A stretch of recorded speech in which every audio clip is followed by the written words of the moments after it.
Hello दोस्तों, मैं हूं आकाश। आज की कहानी बेंगलुरु में 14 साल पहले एक हत्या हुई थी। ये हत्या एक महिला की थी और इस मामले में उसका पति ही आरोपी था। इस मामले की कहानी अजीब है क्योंकि पति अपनी पत्नी को सरप्राइज देना चाहता था और उसने हत्या कर दी। सबसे बड़ी बात, जब ये हत्या हुई उसके बाद आरोपी पति पुलिस स्टेशन के बाहर हत्यारे को पकड़ने के लिए धरना दे रहा था। इसके बाद पुलिस को शक हुआ और उसने पति से ही पूछताछ शुरू कर दी। 10 अगस्त 2010 को बेंगलुरु में रहने वाली प्रियंका की हत्या हुई थी और उसके 3 दिन बाद उसका पति सतीश कुमार शहर के हुलिमावु पुलिस स्टेशन के बाहर धरने पर बैठा था। इस दौरान वो कह रहा था, क्या बेंगलुरु में रहना लोगों के लिए इतना असुरक्षित है? मेरी पत्नी की हत्या कर दी गई, 3 दिन हो गए हैं और पुलिस ने दोषियों को पकड़ने के लिए अभी तक कुछ नहीं किया है। वे चुप क्यों हैं? सतीश को इसकी जानकारी नहीं थी कि वह पहले से ही पुलिस के रडार पर था। इसके 4 दिनों के भीतर वह निर्मम हत्या के आरोप में सलाखों के पीछे था। वर्षों बाद सतीश को दोषी ठहराया गया और आजीवन कारावास की सजा सुनाई गई। 10 अगस्त 2010 को Hulimavu police inspector AR Balaram Gowda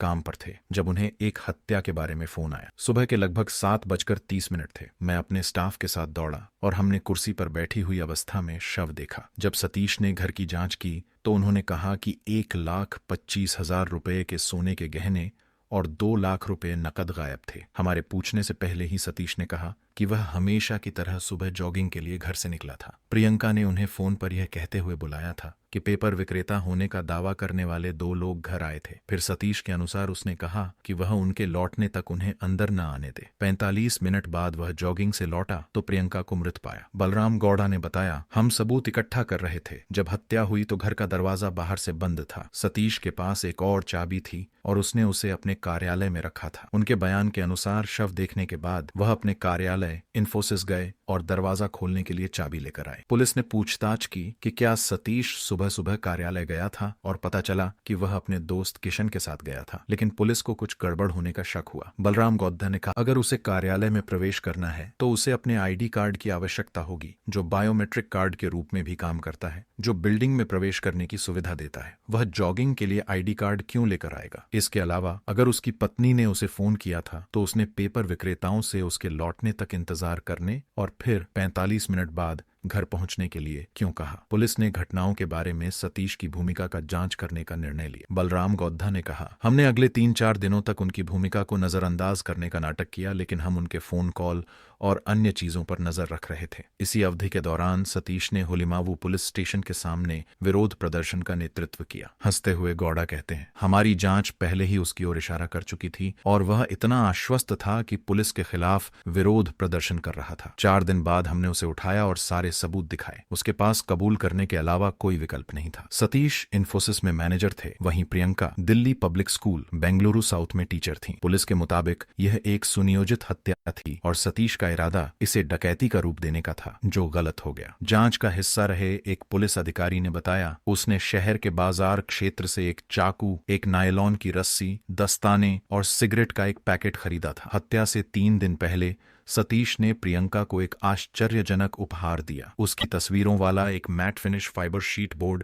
उसे गिफ्ट किया था। उसने उसे अपनी आंखें बंद करने और एक कुर्सी पर बैठने के लिए कहा। जब उसकी आंख खुली तो उसकी नजर बोर्ड पर पड़ी। वह बहुत खुश हुई और उसने फोन करके यह जानकारी अपने माता पिता से शेयर की। बाद में सतीश ने 1 सप्ताह के भीतर बड़ा सरप्राइज का वादा किया। पुलिस के मुताबिक 10 अगस्त को सुबह करीब 5 बजे सतीश ने प्रियंका को जगाया और उसकी आंखों पर पट्टी बांध दी। उसने उसके हाथ उस कुर्सी से बांध दिए जिस पर वह बैठी थी। एक गिफ्ट की आशा करते हुए प्रियंका ने कथित तौर पर उससे पूछा कि क्या यह हीरे का हार है। उसने उससे इंतजार करने को कहा। पुलिस ने कहा कि कुछ ही मिनटों के भीतर उसने रस्सी से उसका गला घूंट दिया और चाकू से उसकी गर्दन काट दी। बाद में उसने सुबह की सैर के लिए निकलने से पहले उसके नंबर से अपने मोबाइल फोन पर कॉल किया। अपनी हरकतों से पुलिस का संदेह बढ़ने के अलावा सतीश के झूठ और उसके द्वारा छोड़े गए सबूतों ने उसे धोखा दे दिया। सतीश ने पुलिस को बताया था कि प्रियंका ने सुबह करीब 6:45 पर उसे फोन किया, लेकिन कॉल सुबह 5:30 की गई थी। कॉल करने वाले और रिसीवर दोनों का स्थान एक ही था। सतीश के अनुसार जो नकदी और आभूषण गायब हुए वे अपराध से कुछ दिन पहले उसके बैंक खाते में जमा किए गए थे। बलराम गौड़ा ने कहा, उन्होंने खुद इसे जमा किया था, इसलिए इस सबूत से हमें मदद मिली। कोई चश्मदीद गवाह नहीं था, लेकिन पुष्टि करने वाले साक्ष्य, जिसमें वह कपड़े भी शामिल थे जिन्हें सतीश ने फेंक दिया था, ने पुलिस को मामले को सुलझाने में मदद की। बेंगलुरु में जन्मे और पले बढ़े सतीश एक अच्छी नौकरी के साथ इंजीनियरिंग ग्रेजुएट थे। उनके परिवार ने सोचा कि उत्तर प्रदेश की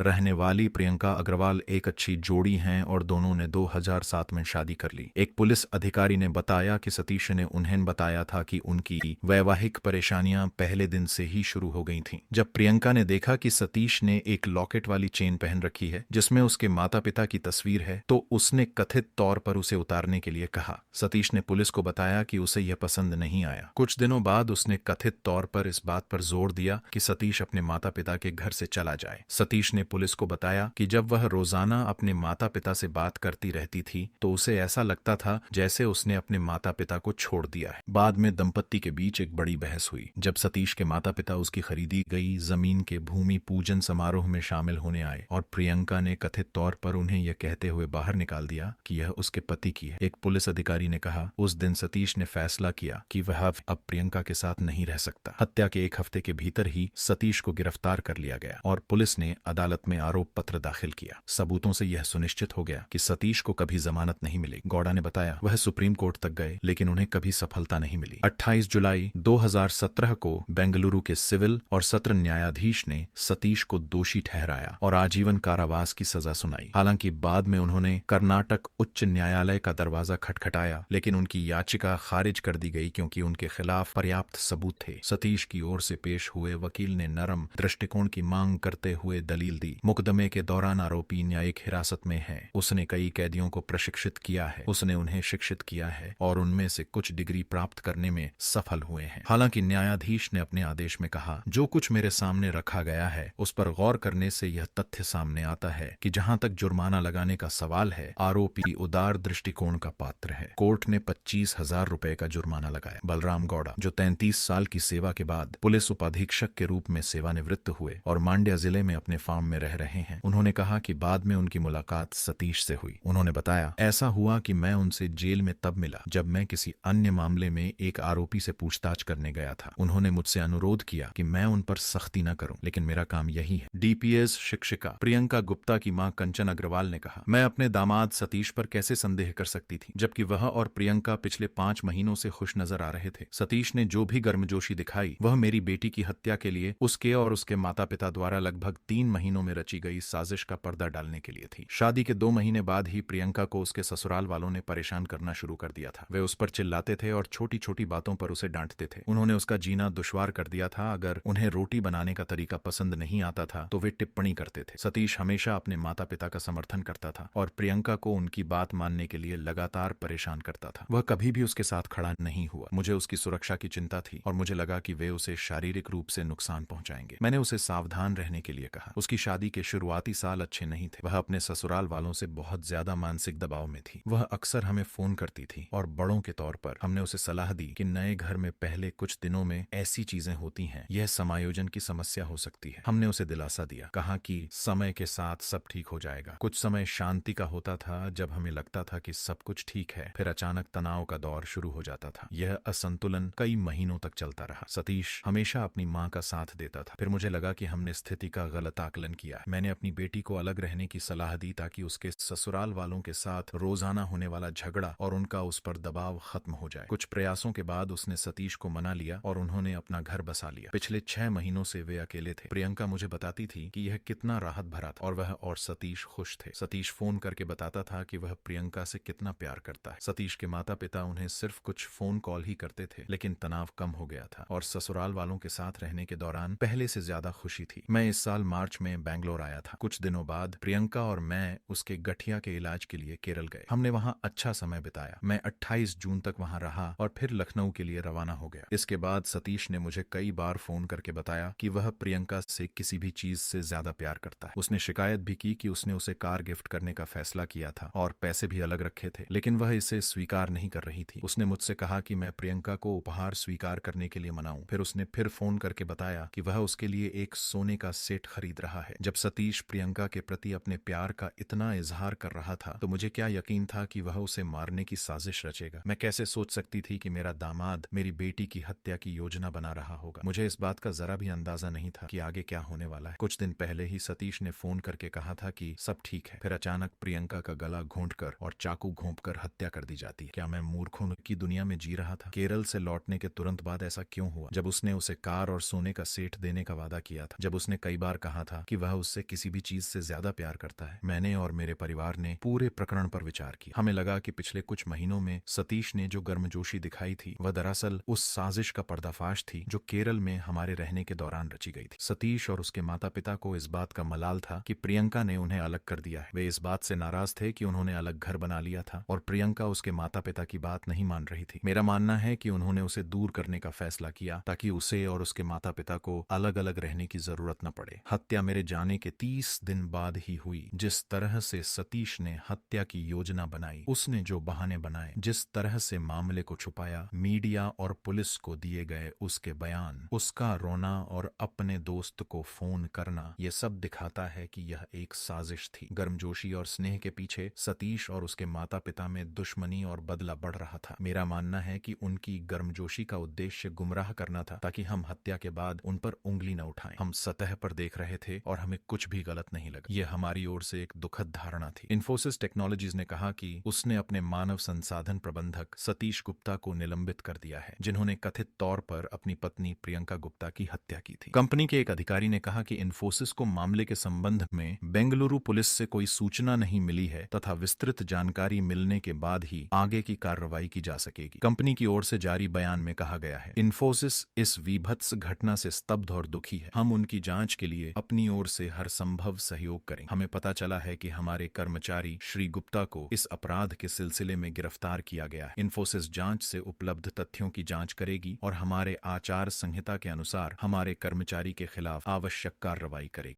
दोस्तों, इस घटना को सुनाने का उद्देश्य किसी का दिल दुखाना नहीं है, किसी को परेशान करना नहीं, बल्कि आपको जागरूक करना है, आपको सचेत करना है। दोस्तों, इस पूरी घटना के बारे में आपकी क्या राय है, कमेंट बॉक्स में जरूर बताएं। और अगर हमारी मेहनत पसंद आई हो तो इस वीडियो को लाइक करते हुए शेयर भी करें। अगर आपने अब तक चैनल को सब्सक्राइब नहीं किया है तो हमारे चैनल को सब्सक्राइब कर लीजिए। धन्यवाद।